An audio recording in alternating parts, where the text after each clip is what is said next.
이스라엘 역사를 보면 여러 차례 망했다가 다시 살아났다가 망했다가 다시 살아났다가 이런 역사가 계속 반복이 됩니다.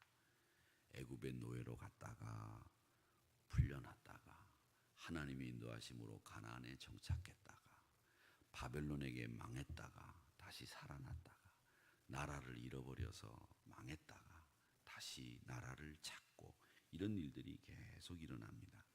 제가 말씀드리지만 오늘 우리가 느헤미야를 공부하고 있는데 이 느헤미야를 이렇게 보면 느헤미야가 이스라엘 역사의 마지막 역사다. 그러니까 1948년도에 영국으로부터 이스라엘이 나라를 되찾아서 독립을 할 때까지 느헤미야가 역사서로 보면은 마지막에 해당될 정도로 사실 이스라엘 백성들은 큰 어려움을 오랜 기간 동안 당했습니다. 이렇게 오랜 기간 동안 망했다가 살아났다가 망했다가 살아났다가 한 나라도 사실 별로 없을 거예요. 우리나라 같으면 또 모를까, 웬만한 나라 같으면 망했다 그러면 그걸로 끝이지 다시 살아나는 법 없어요. 근데 제가 가끔 우리가 이제 목사이다 보니까 설교를 하기 위해서 성경을 읽을 때 여러 가지 경우의 수를 따져보잖아요. 그 중에 제일 많은 게 이스라엘을 우리나라로 대입을 하는 거예요. 우리나라 사람들이라면 어떻게 했을까? 우리나라 백성들이라면 어떻게 할까? 이런 생각들을 많이 해보는데 제가 볼 땐 우리나라도 이스라엘하고 별로 그렇게 다르지 않을 것 같아요. 다른 나라 같으면 일본 같은 나라는 망했다가 다시 살아났다 망했다 다시 살아났다 못할 것 같아. 근데 우리나라는 망했다가 다시 살아났다 망했다 다시 살아났다를 이스라엘처럼 할 수 있는 민족인 것 같아요. 그건 제 생각입니다만은 어쨌든 이 이스라엘 백성들이 망했다가 살아났다가 하는 그 긴 역사 속에서 제일 중요한 사건이 몇 가지가 있는데 그 중에 하나가 이 바벨론 포로로 끌려갔던 사건이에요. 이 바벨론 포로로 끌려갔다가 70년 동안 포로 생활을 했단 말이죠. 그리고 다시 돌아온단 말이에요. 근데 그걸 한꺼번에 다 돌아오질 못했죠. 한꺼번에 돌아오질 못하고 여러 차례 나누어서 돌아온다고요. 우리나라도 그랬다고 하더라고요. 일제 징용으로 끌려간 사람들이 제일 먼저 돌아온 사람들도 있었고 또 6.25 전쟁이 끝나고 난 뒤에 돌아온 사람들도 있다고 그러더라고요. 일본에서. 그리고 또 때마다 해마다 이렇게 돌아온 사람들이 있었는데 부산에 있는 성결교회들이 어떤 교회들도 뭐 부산에 세워진 교회들이 여러 뜻을 가지고 세워졌지만 제가 목회하던 교회는 징용을 갔던 사람들이 징용에서 돌아와서 갈 곳 없으니까 그 사람들을 거두어서 그 사람들과 함께 신앙생활을 시작하면서 교회가 시작됐다라고 하는 기록을 제가 봤어요. 그리고 또 부산에 보면 제가 목회하던 교회 동네 이름이 제가 목회하던 교회하고 똑같아요. 이름이. 그래가지고 저는 왜 동네 이름을 따서 교회 이름이 지어지잖아요. 그렇죠? 예를 들면 독립문이 먼저 있은 다음에 우리가 독립문교회라고 이름을 졌잖아요. 그런데 독립문교회를 보고 독립문이 세워진 건 아니잖아요. 그런데 제가 전에 목회하던 교회는 교회 이름을 따서 동네 이름이 만들어졌어요. 얼마나 놀라워요. 그렇죠? 그게 우리 성결교회예요. 그러니까 성결교회를 만만하게 보면 안 돼요. 동네 이름이 교회 이름을 땄다고요. 그러니까 제가 도곡동이 만약에 동네 이름을 바꾼다 그러면 한우리동이라고 바꿔야 된다고 생각하는 사람이죠. 여러분 꼭 기억해 두세요. 그런데 그렇게 이 사람들이 바벨론 유수로 갔다가 돌아오는데 우리나라도 징용으로 끌려갔다가 돌아왔어요. 이 돌아오는 게 한 번에 돌아온 게 아니란 말이죠. 처음에는 스룹바벨이라고 하는 사람의 인도하에 돌아왔고 그 다음 학사인 에스라가 이스라엘 백성들을 이끌고 돌아왔고 그 다음에 성벽 재건을 하기 위해서 느헤미야가 이스라엘 백성들과 돌아온 거예요. 그러니까 이 느헤미야가 몇 번째 돌아온 사람이 됐냐면 세 번째 이스라엘 민족을 이끌고 돌아온 하나님께서 부르신 사명자 총독의 직함을 받고 돌아온 사람이 느헤미야다 이렇게 생각을 하시면 되겠습니다. 자, 오늘 우리가 5절까지 읽었는데 이 5절까지 말씀을 보면 벌써 누가 중수했고 누가 중수했고 중수하고 이런 말이 계속 이제 나오게 됩니다. 근데 느헤미야가 성벽을 재건하는데 성이라는 게 둥그렇잖아요. 그렇죠? 뭐 성은 이 성 안에 사는 사람들을 보호하기 위해서 쌓는 게 성이지 않습니까? 근데 이렇게 둥그런데 어떻게 지어졌냐면 한시 방향으로 해서 한시부터 시작을 해서 여러분 보실 때 한시는 이쯤이죠.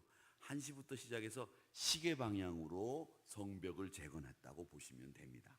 그렇게 성벽을 재건을 했는데 이 성벽 재건하는 게 뭐 만리장성만큼 큰 성은 아니지만 이 성벽 재건이 굉장히 힘들었던 것 같아요. 일단은 뭐냐면 재정적으로 여의치가 않습니다. 포로로 끌려갔던 사람이 돌아와서 예루살렘을 재건하는 일도 힘들고 자기도 먹고 살기가 힘든데 성벽을 재건하는 데까지 재정이 들어갈 여유가 없었기 때문에 정말 허리띠를 졸라매고 성벽을 재건했고, 또 하나는 반대가 심했습니다. 여러분, 사람들이 반대하는 일을 하는 게 굉장히 어려워요. 그래서 제가 이 반대하는 것을 할 수 있는 일을 어떻게 하면 더 잘할 수 있을까? 이런 생각들을 참 많이 해보는데 우리가 교회 일을 하다 보면 반대하는 사람들도 꽤 있어요. 반대하는 그 일 하지 맙시다. 그런 일들이 많다고요. 근데 여러분, 반대를 위한 반대도 좋지만 반대하는 것보다는 찬성하는 게 좋고요. 저는 이런 생각합니다. 반대하면 그 반대급부에 해당되는 헌신을 해야 돼요. 그게 반대하는 사람들이 논리를 가지고 있어야 될 정당한 거예요. 예를 들자면 여러분, 누군가가 무슨 일을 하려고 할 때 반대하면 그 일보다 더 큰 일을 할 수 있는 주의 일을 구상하고 있다면 반대해도 좋아요. 왜? 주의 일을 하는 데 있어서 그분이 기도하고 준비한 것에 대한 생각을 우리가 존중한다면, 예를 들자면 우리 여전도에서 이번에 5월달을 맞이해서 철쭉놀이를 한번 갑시다. 그렇게 하면 나는 반대입니다. 우리가 기도하고 더 열심히 봉사해야지 무슨 철쭉을 보러 갑니까? 틀린 말 아니죠. 맞는 말이에요. 그런데 그런 말로 반대를 하면 누구 하나 교회 안에서 입을 열어서 그래도 갑시다 이렇게 얘기할 사람이 없어요. 그러면 그 반대하는 사람의 의견이 관철돼서 그 회원들 전체가 철쭉놀이를 못 가. 그러면 아주 분위기가 좋을 것 같고 다 기도할 것 같죠? 아니에요. 철쭉놀이도 가야 되고 기도도 해야 돼요. 그게 우리 교회가 하는 일이에요. 금식도 해야 되지만 때로는 밥도 같이 먹어야 돼요. 그게 사람 일이에요. 자, 그렇다면 그렇게 해서 그 여전도 회원들이 철쭉놀이를 안 갔다. 그렇다면 어떻게 해야 되느냐? 여러분, 내가 반대를 했으면 철쭉놀이 가는 대신에 제일 비싼 고급 요리를 파는 중국집에 예약을 해서 내가 반대를 했으니까 여전도 회원들을 다 모시고 가서 식사 대접을 할 수 있으면 철쭉놀이 가는 걸 반대해도 된다 이 얘기예요. 아시겠습니까? 저는 그렇게 생각해요. 이건 성경적인 얘기는 아니에요. 그러니까 우리가 생각할 때 일을 도모하는 쪽으로 생각을 하고 일이 되도록 생각을 하고, 하나님의 일은 이루시는 분이 누구냐? 하나님이시지 우리 인간이 아니에요. 그렇기 때문에 항상 이 반대 앞에서 슬기롭게 행동할 수 있는 우리 믿음의 사람들이 돼야 되는데, 오늘 이 느헤미야도 성벽 재건을 하는 데 있어서 제일 먼저 어려운 게 경제적인 문제, 그 다음 산발랏과 도비아와 아라비아 사람 게셈의 반대에 부딪혔어요. 그래서 느헤미야가 성벽 재건하는데 굉장히 어려움을 많이 겪었는데, 오늘 3장에 보면은 그 이름들이 어디에 중수를 했다라고 하는 이야기가 계속 나오고 있습니다. 자, 왜 이 이야기가 계속 나오고 있느냐? 이걸 한번 생각해 보셔야 됩니다. 느헤미야서가 우리가 처음 느헤미야서를 공부할 때 제일 중요한 게 뭐냐면, 느헤미야서는 성경의 리더십을 말하는 장이다 이렇게 말씀을 드렸어요. 그러니까 이 중수를 누가 했고 중수를 누가 했고 이 이야기를 계속 하는 것을 보면 느헤미야가 사람들을 아주 적절한 위치에 잘 배치했다라는 것을 알 수 있습니다. 그러니까 여러분, 적절한 사람을 적절한 위치에 배치하는 것만큼 잘하는 일이 없어요. 그러니까 지도자가 할 수 있는 일은 뭐냐? 조화를 이룰 수 있도록 적절한 인원을 배치하는 일, 참 소중한 일이다라는 것을 여러분 꼭 기억하시기를 바랍니다. 제가 보면 우리 목사님들이 새벽 제단에 이렇게 앉는 것도 가만 보면 참 적절하게 잘 앉는 것 같아요. 우리 정용호 목사님은 계속 저 자리에 앉는데, 정용호 목사님이 나중에 저 자리에 앉다가 나중에 꼭 피아노를 배우실 것 같아. 그럴 일은 없겠지만 이렇게 사람들을 자리에 앉는 것부터 적절하게 잘 배치하는 일, 제가 웃자고 한 얘기입니다. 여러분, 적절하게 사람을 잘 배치하는 일, 조화를 이루는 일, 이 느헤미야가 잘했기 때문에 이 중수하는 과정에서 그 부분을, 그 지역을 이 사람들이 잘 감당했다라고 하는 것을 알 수 있습니다. 그러니까 느헤미야서를 읽어보면 일을 할 때 우왕좌왕하지 않았어요. 그분들이 자기의 힘껏 그 일을 잘 감당하면서 마무리하는 것을 보니까 이 일이 52일 안에 다 끝난 거예요. 성벽 재건이. 그러니까 혼란과 갈등이 없었던 것, 그 일은 뭐냐?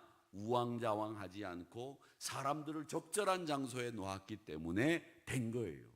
여러분, 사람들은 장점도 있고 단점도 있어요. 제가 단점이 얼마나 많은 사람이에요. 단점이 많은 사람인데 제 단점을 하나님이 쓰시려고 세우셨겠어요? 아니죠. 제 장점을 쓰려고 하나님이 세우셨을 거예요. 여러분도 마찬가지죠. 여러분들도 다 장점만 있는 거 아니고 단점이 있는데 그 단점보다도 장점이 하나님께서 쓰시려고 주신 하나님의 달란트라는 거죠. 그러니까 지도자가 제일 중요한 것은 뭐냐면 그 사람의 장점을 활용할 줄 아는 사람이 지도자예요. 그 사람의 장점을 10분 발휘해서 발휘할 수 있도록 장을 만들어주고 털을 깔아주고 분위기를 만들어주고 흥을 돋아주고 추임새를 넣어주는 거, 이게 바로 지도자가 해야 될 일이에요. 일하려고 하면 야, 니까지 게 뭘 할 줄 아냐? 네가 그런 일을 해보기는 했냐? 관둬라 이놈아. 이렇게 얘기하는 사람들이 있거든요. 그런 사람은 아예 만날 필요도 없어요. 야, 너는 말이야, 내가 볼 때 참 사람들 만나면 마음을 푸근하게 해주는 능력이 있어. 너는 영접반을 해야 돼. 너는 웃는 얼굴이 너무 이뻐. 너는 새 가족을 처음 저 교회 대문 앞에 가서 서서 맞아주는 일을 해야 돼. 너는 다른 건 모르는데 커피를 잘 타. 너는 새 가족실에서 커피 타는 일만 해. 장점이 있거든요. 그 장점을 발휘할 수 있도록 해야 되는 거예요. 그러니까 이 교회 안에서는 특별히 사람들을 적절한 자리에 위치할 수 있도록 만들어주는 일, 이 일을 잘 해야 됩니다. 오늘 이 말씀이 보면 23절에도 보면 23절 말씀에 보면 이런 말씀이 나옵니다. 그 다음은 베냐민 사람 핫숲이 자기 집 맞은편 부분을 중수하였고, 그 다음은 아나나의 손자 마아세야의 아들 아사라가 자기 집에서 가까운 부분을 중수하였고, 이 부분을 보면 자기 집에서 가까운 성벽을 중수했다는 거예요. 무슨 말이냐면 자기 집에서 가까우면 출퇴근하기가 좋았겠어요? 나빴겠어요? 좋았겠죠. 그러니까 어떤 사람은 멀리 갈 수 있는 사람은 먼 곳에 있는 성벽을 재건하게 했고, 또 어떤 사람은 자기 집에서 가까운 곳에 가서 성벽을 재건해야 되는 사람이라면 그 사람은 자기 집에 가까운 성벽을 재건하도록 만들어준 거예요. 이건 느헤미야가 가지고 있는 지혜 중에 지혜였다는 거예요.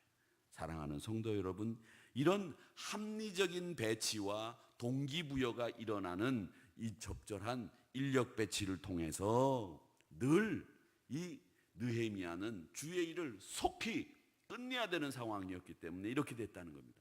나중에 보시면 아시겠지만 성벽을 재건하다가도 다른 나라가 쳐들어오면 그 재건하던 삽을 놓고 칼을 들고 창을 들고 방패를 들고 전쟁터에 나가야 됐어요. 싸우면서 일하자라고 하는 말이 그래서 여기서 나온 거예요. 여기서. 옛날에 우리나라가 옛날에 우리나라가 싸우면서 일하자라는 말도 했었거든요. 여기서 나온 말이다. 그러기에 우리 성벽 재건하는데 사람들을 적절한 위치에 합리적인 동기를 가지고 일할 수 있도록 만들어 주었던 거, 그걸 꼭 생각하시기를 바랍니다. 그래서 여러분들은 다 지도자들이에요. 지도자들이라고 하는 말은 뭐냐면 여러분들은 사람을 이끌 수 있는 위치에 있단 말이죠. 그러니까 여러분들은 항상 무슨 일을 하든지 간에 이 사람은 무슨 일을 해야 되는지 하나님 앞에서 기도하고 느헤미야처럼 적절하게 인원을 배치할 수 있는 이런 능력을 여러분들도 갖출 수 있고 갖추셔야 합니다. 이게 바로 느헤미야서를 통해서 배우는 리더십이라고 하는 것을 기억하시면서 오늘도 적절하게 우리 모두를 주의 일을 합력하여 선을 이룰 수 있도록 적절하게 배치할 수 있고 조화를 이룰 수 있는 일을 감당하는 여러분들이 되시기를 주님의 이름으로 축원합니다. 아버지 하나님,